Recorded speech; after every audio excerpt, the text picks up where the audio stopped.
Hello dear, welcome to castle campus. तो कैसे हो आप सब। चलो स्टार्ट करते हैं अपने लेक्चर को। उसके पहले मैं बता दूं, हम आपके लिए इतनी अच्छी अच्छी लेक्चर्स लेके आ रहे हैं, तो हमारे चैनल को कम से कम लाइक करो, सब्सक्राइब करो, शेयर भी करो यार वीडियोज़ को। शेयर लाइक अगर आ नहीं रहे, सब्सक्राइबर्स भी ज़्यादा इंक्रीज़ नहीं हो रहे, तो सब्सक्राइब करो। तो चलिए ये जो हमारा लेक्चर है, इसमें हम फ्लो लाइन्स को स्टडी करेंगे। जैसा कि आपको पता है कि हम फ्लूइड मैकेनिक्स वाला सेक्शन कर रहे हैं, और जो आज मैं ये लेक्चर शूट कर रहा हूँ, तो आज दिन है सैटरडे का, कल छुट्टी का दिन है, तो एक्साइटमेंट एक है, तो एक्साइटमेंट के साथ लेक्चर को देखते हैं। तो सबसे पहले आपको पता है फ्लो लाइंस 3 टाइप्स की होती हैं। अगर नहीं पता है तो जान लो, 3 टाइप्स की होती हैं, जो कि आपको फ्लूइड मैकेनिक्स के अंदर पढ़ना। नाउ कौन कौन सी टाइप्स की? Stream line, streak line and path line. Okay, तीनों नाम आपको याद हो जाने चाहिए। ये तो याद ही हो जाएंगे, इतने बार आपको लेने पड़ेंगे कि stream line, path line, streak line. Okay, SSP, stream, streak, path. Now सबसे पहले स्ट्रीम लाइन को पढ़ते हैं। ओके, तो स्ट्रीम लाइन एक इमेजिनरी लाइन है जो कि फ्लो के वेलोसिटी को एक तरह से टेंजेंशियली बताता है। मतलब कि उस लाइन पे जो फ्लूइड की पार्टिकल की वेलोसिटी होती है, उस लाइन के टेंजेंशियल होती है। हर एक पॉइंट पे अलग अलग पॉइंट पे कंसीडर करें। मतलब कि अगर स्ट्रीम लाइन कुछ ऐसा बन रहा है, तो इस पॉइंट पे देखें तो जो फ्लो की पार्टिकल की वेलोसिटी होगी, इसकी टेंजेंशियल होगी। इस पॉइंट पे देखें तो इसके टेंजेंशियल होगी। इस पॉइंट पे देखें तो इसके टेंजेंशियल होगी, जो वेलोसिटी वेक्टर होगी ऑफ दैट फ्लो। ओके, तो डेफिनेशन की हेल्प से समझेंगे। सबसे पहले तो डेफिनेशन कुछ इसी टाइप का है। It is an imaginary line. Starting में इमेजिनरी लाइन मतलब हमने इसको इमेजिन करके बनाया हुआ है। कहीं भी फ्लो हो रहा है लिक्विड का, तो उसके लिक्विड पार्टिकल्स का वेलोसिटी की टेंजेंशियल हर एक जगह पे पॉइंट ले लिया है और उसको मिला दिया, मतलब इमेजिनरी लाइन है। ऐसा कोई लाइन जनरली मतलब प्रैक्टिकल में देखने को नहीं मिलेगा। और imaginary line or curve in space such that the velocity vector is defined by tangent along the line। मतलब जो velocity vector of that flow है, तो वो tangent से दिखाया जाएगा, tangent on the line, that is called a streamline। okay, that is velocity vector और space vector will coincide। जो velocity vector होगा और जो space vector होगा, दोनों coincide होगा। okay, नाउ अगर ग्राफ की हेल्प समझना चाहें, तो हमारे पास x और y कोऑर्डिनेट्स हैं। तो इसका कर्व अगर हम बनाएं, तो हमारा जैसे कि स्ट्रीम लाइन कुछ ये है, इस डायरेक्शन में ऐसे स्ट्रीम लाइन है जा रहा है हमारा। ओके, फ्लो का स्ट्रीम लाइन ये हमने इमेजिन किया है कि ये इमेजिनरी लाइन है हमारा। अगर किसी वेक्टर स्पेस S पे हम इसकी वैल्यू कैलकुलेट करना चाहें, मतलब कि एक इक्वेशन निकालना चाहें स्ट्रीम लाइन फ्लो के लिए, तो किसी वेक्टर स्पेस S पे हम क्या करेंगे, स्मॉल वेक्टर स्पेस कंसीडर करेंगे, दैट इज़ DS, और इसका इक्वेशन निकालेंगे। तो स्मॉल वेक्टर स्पेस हमने कंसीडर क्यों किया? जैसा कि आप जानते हो, कहीं भी कोई भी चीज़ प्रूफ करना रहता है, तो हम सबसे पहले स्मॉल उसका कंसीडर करते हैं। एरिया का स्मॉल एरिया, लेंथ का स्मॉल लेंथ है। आपने ये 12th में 11th में बहुत अच्छे से पढ़ा होगा, ये आपको बताने की ज़रूरत नहीं है ना। वो तो स्मॉल स्पेस वेक्टर कंसीडर करेंगे DS। अब जो इसका x डायरेक्शन में कंपोनेंट है वो है dx, और y डायरेक्शन में dy। सेम अगर तीनों डायरेक्शन होता है, यानी z डायरेक्शन भी कोई होता, तो z डायरेक्शन में dz होता। ओके, और जो वेलोसिटीज़ है x में u, y में v और z में w होनी चाहिए। हम दो ही का कंसीडर किए हैं इस पर्टिकुलर कर्व में, तो हमने दो ही का यहाँ पे दिखाया हुआ है। ओके, तो ना हो, लेकिन जो इक्वेशन लिखेंगे तो 3D में अगर लिखेंगे, स्पेस बोल रहे हैं, स्पेस वेक्टर यानी 3D, तो space vector, small space vector को DS से डिनोट करेंगे, तो कुछ इस तरीके का इसका इक्वेशन आएगा, dx i कैप प्लस का dy j कैप प्लस का dz k कैप। ओके, तो मतलब कि आपको इससे एक चीज़ पता चलता है कि ये समीशन है it's component in XYZ with their unit vectors. ये I J K क्या है मुझे बताने की ज़रूरत नहीं है आपको, इतना तो आपको आता होगा, तभी तो इंजीनियरिंग करने आए हो। नाउ अगर वेलोसिटी वेक्टर की बात करें, तो यू आई मतलब वेलोसिटी एक्स डायरेक्शन में यू, वाई में वी और जेड में W, that is U I V J W K. अब आई जे के क्या है ये बताने की ज़रूरत नहीं है ना। वो तो क्या अब दे रखा था स्ट्रीमलाइन के लिए स्पेस वेक्टर और वेलोसिटी वेक्टर दोनों एक दूसरे को कंसाइड कर जाते हैं। अगर मैं इसको डी एस को स्मॉल स्पेस वेक्टर बोलूँ और वी को वेलोसिटी वेक्टर बोल रहे हैं, स्मॉल वेलोसिटी वेक्टर निकालना होगा तो डी वी से निकाल लेंगे। यहाँ पे डी डी डी डी लग जाएगा सबसे पहले यू वी और डब्ल्यू के पहले, लेकिन हमें उसकी कोई ज़रूरत नहीं है ना। अगर हम स्ट्रीमलाइन की इक्वेशन बोलें तो इक्वेशन इस तरीके से निकलेगा, that is cross product of space vector and velocity vector ये किसके बराबर होगा, किसके इक्वल होगा, 0 के इक्वल होगा। क्यों? क्योंकि आपने ऊपर में एक लाइन पढ़ा था कि space vector and velocity vector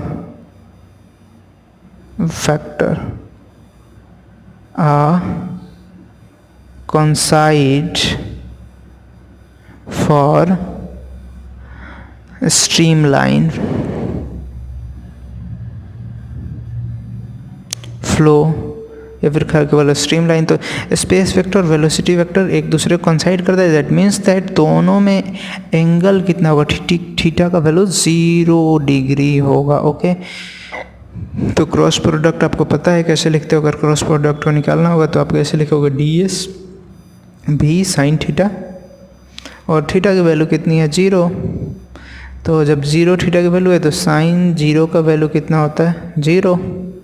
इतना तो पता होगा, 10th में पढ़ा होगा आपने, 10th के बाद हर क्लास में पढ़ा होगा। मैथ्स पढ़ा होगा तो नहीं पढ़ा होगा, बायो के स्टूडेंट हो गए तो आप इंजीनियरिंग ही नहीं कर रहे होते। तो जैसे क्रॉस प्रोडक्ट ए बी का ए बी साइन थीटा होता है तो थीटा 0 पे साइन थीटा 0 हो जाए, साइन थीटा की वैल्यू 0 हो जाएगी। That means that cross product of space vector velocity vector क्या होगा 0। तो ये वाली हमारी फाइनल इक्वेशन नहीं है जिसको हमें बनाना था। ये वाली न्यूमेरिकल में यूज नहीं होगा, बहुत कम ही यूज होगा। ये वाला न्यूमेरिकल में यूज नहीं होगा। फाइनल हमारे पास इक्वेशन जो आएगा d x by u plus d v by is equal to d v by v is equal to d y by v is equal to d z by डब्ल्यू। ये वाली equation हमारी use होगी, उसको निकालेंगे। तो उसको कैसे निकालेंगे, इसी इक्वेशन का यूज करके निकालेंगे। ऊपर में जो लाइन देखा था उसको यूज करके हमने ये लिख दिया कि स्पेस वेक्टर और वेलोसिटी वेक्टर के बीच का एंगल 0 होता है, इसका क्रॉस प्रोडक्ट भी दोनों का 0 होगा। ओके, तो अगर क्रॉस प्रोडक्ट प्रॉपर तरीके से हमें निकालें हम, तो 12th में आपने ये निकाला था सब कुछ। क्रॉस प्रोडक्ट कैसे निकालते हैं, डी एस के साथ क्या है आई जे के और x y z, d x d y d z और बी के साथ यू वी डब्ल्यू। ओके, ये किसके इक्वल है 0 के इक्वल है। तो इस डिटर्मिनेंट को सॉल्व करो आप। तो डिटर्मिनेंट को जब सॉल्व करोगे तो जब ये वाला लोगे तो ये इसके साथ मल्टीप्लाई करोगे और माइनस का ये इसके साथ मल्टीप्लाई करोगे। इतना तो आपको आता होगा। अब मैं डिटर्मिनेंट सॉल्व करने के लिए नहीं बता रहा हूँ। फिर ये दूसरा लेते हो, फिर तीसरा लेते हो और इसकी लाइन को छोड़ के दूसरे लाइन से मतलब करते हो। जब ये लोगे तो इसको छोड़ देते हो और अपोजिट साइड फिर अपोजिट साइड करते हो। ओके, तो फाइनल आपके पास क्या इक्वेशन आ जाएगा, एक ये आ जाएगा W D Y minus we D Z I cap plus U D Z minus W D X cap plus V D x minus U D Y K cap. तो आपके पास 3 इक्वेशन का समेशन इज इक्वल टू 0 आएगा। तो मैं जो right hand side का 0 है मैं उसको कुछ इस तरीके से अगर लिखूं 0 प्लस 0 प्लस 0, तो ओके, तो आपको कोई प्रॉब्लम, मतलब राइट हैंड साइड में 0 प्लस 0 प्लस 0 हो जाए तो कोई प्रॉब्लम नहीं है अगर आपको। तो दैट मीन्स दैट ये एक टर्म प्लस दूसरा टर्म प्लस तीसरा टर्म, तो ये इसके बराबर है, ये जो टर्म है इसके बराबर है और ये जो टर्म है इसके बराबर है। तो इक्वल करो इसको। जब आप इक्वल करोगे तो आई जे के कैप वाला जो टर्म है, तो अगर इसको पूरे को 0 के बराबर करोगे तो ऐसे ही आई वाला इसके नीचे जाकर 0 हो जाएगा। तो आपके पास बचेगा क्या, फाइनल ये फॉर्मूला बचेगा। इस पर्टिकुलर टर्म से, जैसे डब्ल्यू D Y minus we D z is equal to 0। Okay, now अगर आप इसको बनाओगे तो कुछ इस तरीके से बचेगा, u D Z minus W D x is equal to 0। और जब इसको आप 0 के इक्वल करोगे तो ये वाला टर्म आपके पास बचेगा, v D x minus U D y is equal to 0। अब बस इसको सॉल्व करो मतलब एक प्रॉपर तरीके से अरेंज करो। तो अरेंज अगर करना है तो अगर मैं ऐसे लिखूं इसको, डब्ल्यू D Y minus we D z is equal to 0, तो कोई प्रॉब्लम नहीं है, सेम वहीं लिखा है। फिर इसको डब्ल्यू D y is equal to minus वाला टर्म उधर भेज दूँ, वी डी जेड, तो कोई प्रॉब्लम नहीं है। अब आप क्या करो, जेड वाला टर्म और जेड वाली वेलोसिटी, मतलब जेड वाला कंपोनेंट और जेड वाली वेलोसिटी और वाई वाला कंपोनेंट और वाई वाली वेलोसिटी एक साइड कर लो। तो वाई वाला कंपोनेंट डी वाई है वाई डायरेक्शन में, और वेलोसिटी क्या है वी, और ये किसके इक्वल हो जाएगा, ये इक्वल हो जाएगा आपके ये कंपोनेंट डी जेड और वेलोसिटी इस डायरेक्शन में डब्ल्यू डी डब्ल्यू। तो इसको हम इधर ले गए हैं और वी को इधर लाए हैं। ओके, तो यहाँ से आपको समझ में आएगा कि ये इक्वेशन कैसे होना है, डी जेड बाई डब्ल्यू is equal to d y by v. Same उसी तरीके से इसको भी सॉल्व करोगे तो आपके पास आ जाएगा डी जेड बाई डब्ल्यू is equal to d x by u, और सेम इसको सॉल्व करोगे तो आपके पास उसी तरीके से आ जाएगा d x by u is equal to d y by v. अब आप यहाँ पे एक चीज़ देख रहे हो, जो डी जेड बाई डब्ल्यू है, जो डी जेड बाई इसमें भी डब्ल्यू है, वो इक्वल है डी वाई बाई वी के और डी एक्स बाई वी के, मतलब ये दोनों के इक्वल है। दैट मीन्स दैट जो डी जेड बाई डब्ल्यू होगा और डी एक्स बाई यू और डी वाई बाई वी दोनों के इक्वल होगा। ओके, अब नाउ हम देखते हैं डी वाई बाई वी को। तो डी वाई बाई वी को आप जब देखोगे तो डी एक्स अपॉन में यू के भी इक्वल है और डी जेड अपॉन में डब्ल्यू के भी इक्वल है। ओके, दैट मीन्स दैट ये d y by v D x upon में वी के यू के भी इक्वल है और डी जेड अपॉन में डब्ल्यू के भी इक्वल है। ओके, तो इन दोनों टर्म्स के लिए देख लिया, तीसरा ऑटोमेटिक इक्वल हो जाएगा, या फिर इससे भी कंपेयर कर सकते हो कि डी एक्स बाई यू जो है डी जेड अपॉन डब्ल्यू के इक्वल भी है और डी एक्स अपॉन यू जो है डी वाई अपॉन वी के इक्वल भी है। तो आपके पास फाइनल इक्वेशन क्या आ जाएगा, ये वाली इक्वेशन आ जाएगी, that is component in x direction, that is space vector component in x direction, or velocity in x direction is equal to component in y direction upon में velocity in y direction, component in z direction upon में velocity in z direction। इनका ratio आपस में equal होगा, बस यही चीज़ हमें निकालना था। और इसको हम बोल रहे हैं स्ट्रीम लाइन इक्वेशन, जो कि न्यूमेरिकल में यूज होगा। इसी पे आपको आएंगे न्यूमेरिकल, चाहे सेमेस्टर हो चाहे आपके कॉम्पिटिटिव एग्ज़ाम हो, सारे में इससे तो देखने को मिलता ही है। ओके, मतलब सब एग्ज़ाम्स में इसी फॉर्मूले पे बेस्ड न्यूमेरिकल देखने को मिलेगा। ये ऊपर वाला जो फॉर्मूला था ये बस ऐसा ही बेसिक फार्मूला था, so that we can calculate that formula by using this formula. Okay, तो आपको फाइनली याद इसको रखना है स्ट्रीमलाइन इक्वेशन के लिए कि स्ट्रीमलाइन इक्वेशन क्या है, और इसको एक स्पेशल नाम दे देते हैं अपने लोकल टर्म्स में, सो दैट आप इसको याद कर सको। इसको आप नाम दे दो Hanuman of fluid mechanics, because ये फॉर्मूला बहुत ही ज़्यादा यूज होता है एक्सटेंसिवली। अगर इस चैप्टर से ज़्यादातर जो न्यूमेरिकल देने के चांसेस रहते हैं, सबसे पहले इसी से चांसेस बनते हैं, खासकर पीएसयूज में, और गेट वगैरह में तो थोड़ा चेंज भी कर देते हैं, उतना कोई ज़रूरी नहीं कि इसी से देते हैं, और सेमेस्टर्स में तो इसी से देते हैं। ओके, नाउ अब आप अगर विद रिस्पेक्ट टू टाइम से भी निकालो तो उसी तरीके से निकलेगा। और मतलब एक तरीके से मैं समझा रखा हूँ 2 डायरेक्शंस में लेके, अगर आप तीसरा डायरेक्शन चाहो तो उस डायरेक्शन को भी लिख सकते हो। अगर इसको x बोल दें, इसको y बोल दें, तो सेम उसी तरीके से component in x direction dx होगा, कंपोनेंट इन y dy होगा स्पेस वेक्टर के लिए। और पर यूनिट टाइम करें तो यहीं तो change in length upon per unit time, यही तो वेलोसिटी होता है। तो component in x direction per unit time यही तो हो जाएगा वेलोसिटी इन एक्स डायरेक्शन, और डी वाई अपॉन में टी यही तो हो, डी टी यही तो हो जाएगा velocity in y direction. Okay, तो आप सेम इन दोनों इक्वेशन को यूज करके निकालोगे तो फिर से वही इक्वेशन आएगा, that is D x upon में डी टी आपके पास किसके बराबर है, यू के बराबर। That means that D x upon में यू आपके पास किसके बराबर आ गया, डी टी के बराबर आ गया। और डी वाई अपॉन में डी टी किसके बराबर है, वी के। That means that d y upon में वी किसके बराबर आ गया, डी टी के। और डी टी को आप इक्वल करोगे, दैट मीन्स दैट आपके पास आ जाएगा डी एक्स अपॉन में u is equal to d y upon में वी।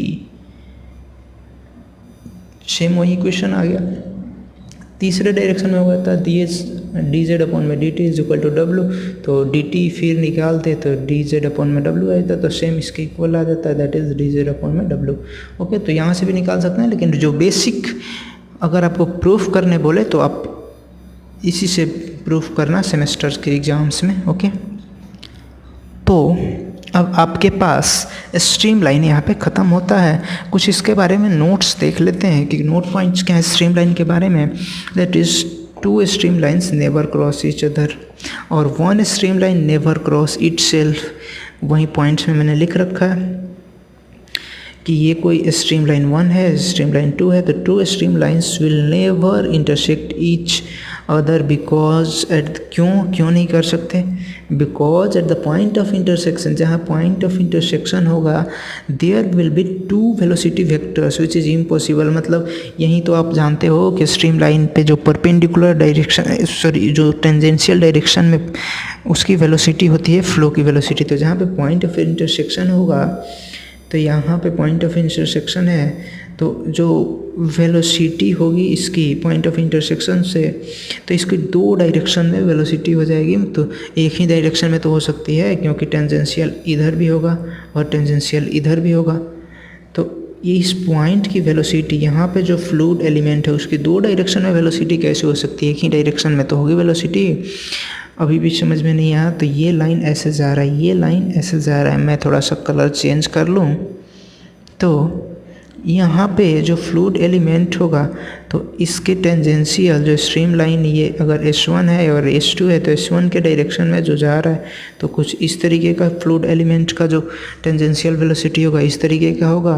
फिर से पेन चेंज करके बताता हूँ कि जो इस डायरेक्शन में जो S2 डायरेक्शन में अगर कंसिडर करें इस वाले स्ट्रीम लाइन को, तो यहाँ पे जो फ्लूइड एलिमेंट होगा सेम यहीं पे, तो इसका इस डायरेक्शन में वेलोसिटी वेक्टर होगा। दैट इज़ अगर V1 बोल दें और V2 बोल दें तो V1 is equal to V2 होना चाहिए। तो वेलोसिटी वेक्टर एक ही पॉइंट पे कैसे 2 डायरेक्शन में हो सकता है। यहाँ पे जो फ्लूइड एलिमेंट है तो ऐसा तो नहीं है ना, यहाँ से भी आ रहा है तो भी फ्लूइड ही है, यहाँ से भी आ रहा है तो वही फ्लूइड है, मिल के यहाँ पे सेम फ्लूइड बन जा रहा है। तो इसका इधर है वेलोसिटी, इधर है velocity, not possible. Okay, now second point है the streamline will never intersect itself. Okay, जो स्ट्रीम लाइन है खुद को भी नहीं इंटरसेक्ट करेगा। क्यों? क्योंकि जहाँ पे इंटरसेक्ट करेगा वहाँ पे फिर से 2 डायरेक्शन में वेलोसिटी हो जाएगी। जैसे कि आप यहाँ पे देख सकते हो इस डायरेक्शन में वेलोसिटी हो रही है क्योंकि स्ट्रीम लाइन इधर जा रहा है और इस डायरेक्शन में भी वेलोसिटी हो रही है इस पर्टिकुलर पॉइंट पे, तो जो कि इम्पॉसिबल है। ओके, तो आपने पॉइंट्स को देख लिया। अगर ड्रॉबैक्स भी आप इसको ड्रॉबैक्स में भी लिख सकते हो। ओके, जो थर्ड पॉइंट है, now there is no flow cross stream line. Stream line के अक्रॉस में कोई फ्लो नहीं होता। बिकॉज क्यों नहीं होता? क्योंकि वेलोसिटी वेक्टर जो होता है उसके टेंजेंशियल होता है ना, टेंजेंशियल डायरेक्शन में फ्लो करेगा, उसके लॉन्ग क्यों फ्लो करेगा।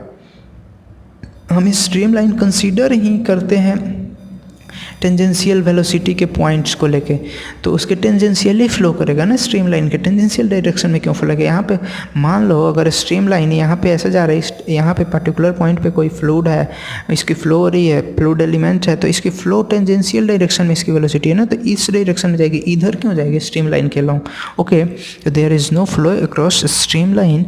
ना वो जो हमारा आता है कॉन्सेप्ट वो है पाथ लाइन का। तो पाथ लाइन इतना बड़ा में नहीं देखेंगे क्योंकि स्ट्रीम लाइन हम ऑलरेडी बहुत अच्छे से देख लिए हैं, और ये पूरी की पूरी स्ट्रीम लाइन का कॉन्सेप्ट आपको समझ में आ गया होगा यहाँ तक लेक्चर देखने के बाद। अगर आपको पाथ लाइन और स्ट्रीक लाइन के बारे में भी कुछ जानकारी चाहिए तो यहाँ से लेक्चर को आगे प्रोसीड करें। तो नाउ पाथ लाइन के बारे में देखेंगे। It is the line drawn by tracing the path of single fluid particle.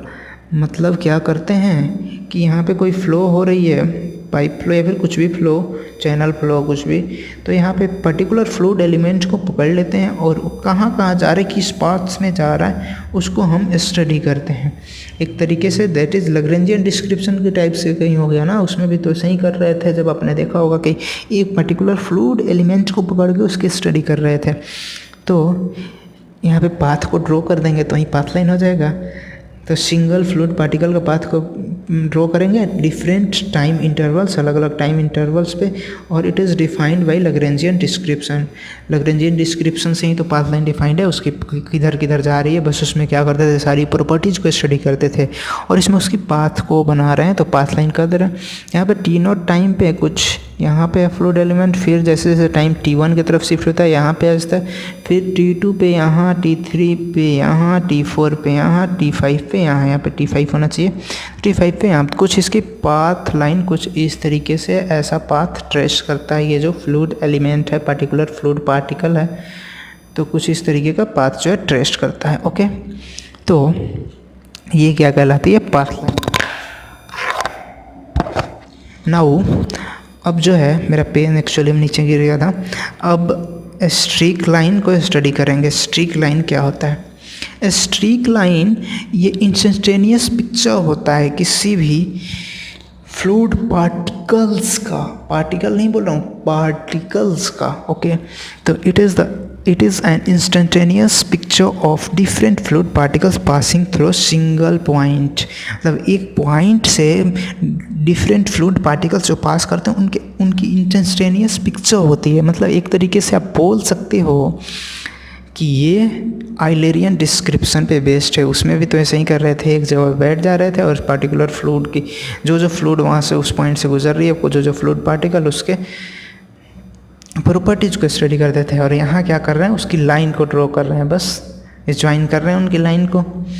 तो यहाँ पे प्रॉपर्टीज स्टडी नहीं कर रहे हैं, तो इसको स्ट्रीक लाइन बोल दे रहे हैं। नाउ अगर हम बात करें कि ये कोई हमारे पास नोजल है या फिर कोई भी ओपनिंग है, ओरिफिस है, तो यहाँ पे 3 पार्टिकल अगर हम कंसीडर करते हैं A B C कुछ कोई फ्लूइड की, तो नाउ हमारे पास जो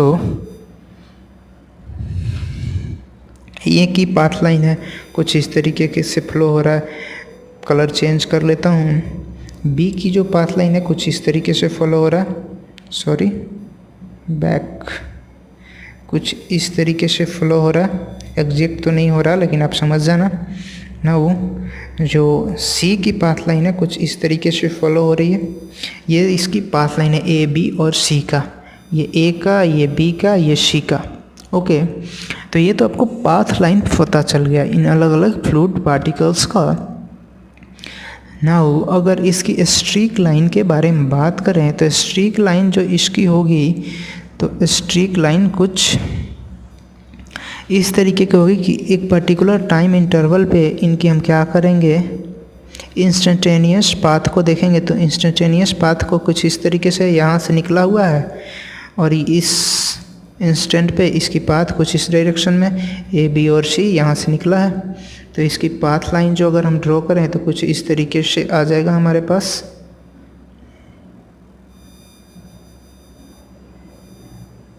okay, sorry streakline draw करें तो इस तरीके से आ जाएगा। स्ट्रीक लाइन है इसकी ABC पार्टिकल्स का। तो आपने स्ट्रीम लाइन देख लिया था, पाथ लाइन देख लिया, उसकी पाथ को स्ट्रीक लाइन देख लिया, इंस्टेंटेनियस पिक्चर। ओके, तो नाउ नोट पॉइंट एक देखते हैं। For study flow all these 3 lines, stream line, path line, streak lines are identical graphically and are different by definition. मतलब अगर स्टडी फ्लो है, टाइम के साथ फ्लो चेंज नहीं हो रहा है, तो ये तीनों ही जो लाइंस है, path line, streak line, stream line, तीनों आइडेंटिकल होंगे, बस ग्राफ में मतलब कि ग्राफिकली आइडेंटिकल होंगे, एक पे ही होंगे, बस इनकी जो डेफिनीशन है वो अलग होंगी, क्योंकि डेफिनीशन तो अलग ऑलरेडी है ही। तो जैसे ABC सेम उसी ओपनिंग से निकल रहे हैं, और ये जो है स्टडी फ्लो का केस है, तो इसमें जो तीनों लाइंस होंगे पार्टिकल्स के, तीनों सेम ही होंगे, बिकॉज पाथ लाइन भी अब सेम ही हो जाएगा, क्योंकि स्टडी फ्लो है, सारे पार्टिकल्स का जो है वेलोसिटी इक्वल है, पाथ भी सेम ही होगा, तो पाथ लाइन भी हो जाएगा। इसी को स्ट्रीम लाइन भी बोलेंगे और इसी को स्ट्रीक लाइन भी बोलेंगे। That means that as t is equal to 1 second, 2 second, 3 second, सब हर एक टाइम पे वेलोसिटी सेम रह रहा है, 20 मीटर पर सेकेंड कॉन्स्टेंट रह रहा है, that is steady flow, time के साथ चेंज नहीं हो रहा। ओके, अब एक पॉइंट यहाँ पे आपके पास और है। For unsteady flow stream line is instantaneous picture. मतलब अनस्टडी फ्लो के केस में क्या होता है, स्ट्रीम लाइन भी अब इंस्टेंटेनियस पिक्चर हो जाता है। स्ट्रीक लाइन तो ऑलरेडी इंस्टेंटेनियस पिक्चर था ही, अब स्ट्रीम लाइन भी इंस्टेंटेनियस पिक्चर हो गया उस मतलब फ्लो के लिए।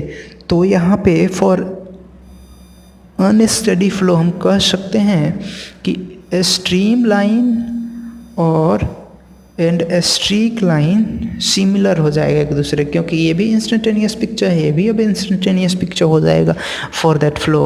ओके, तो एक ग्राफ की हेल्प से देखें, एक कर्व की हेल्प से देखें, एक डायग्राम की हेल्प से देखें, तो यहाँ पे हमारे पास कोई नोजल के थ्रू फ्लो हो रहा है, तो ABC हमारे पास 3 फ्लूइड पार्टिकल्स का हमने कंसीडर किया। इसकी पाथ लाइन के बारे में डिस्कस करें तो अनस्टडी फ्लो है, तो इसकी पाथ तीनों की अलग अलग हुई। फर्स्ट की पाथ इधर है, सेकंड की पाथ इधर है, थर्ड की पाथ इधर है।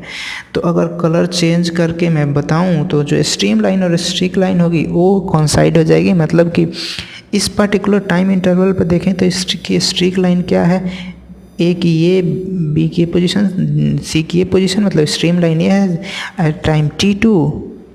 ओके, ये टाइम T1 था, ये टाइम T3 होगा। T3 पे ये जो इसकी स्ट्रीक लाइन है ये है टाइम T2 पे, T3 पे ये वाली फाइनल पोजीशन है, जो कि जहाँ पे हमने जो है डायग्राम को एंड किया है। ओके, और जो स्ट्रीम लाइन होगी वो भी स्ट्रीक लाइन के जैसे ही इंस्टेंटेनियस पिक्चर हो जाएगी। ओके, हर एक इंस्टेंट पे, तो यहाँ से निकली है इस टाइप से हो जाएगी। ओके, तो आशा करता हूँ आपको लेक्चर जो है समझ में आया होगा। अब इस लेक्चर को यहीं पे हम जो है एंड करते हैं, और चैनल को लाइक, शेयर एंड सब्सक्राइब कर देना, और बेल आइकन को भी प्रेस कर देना ताकि आपके पास नोटिफिकेशन जा सके। Thank you for the lecture.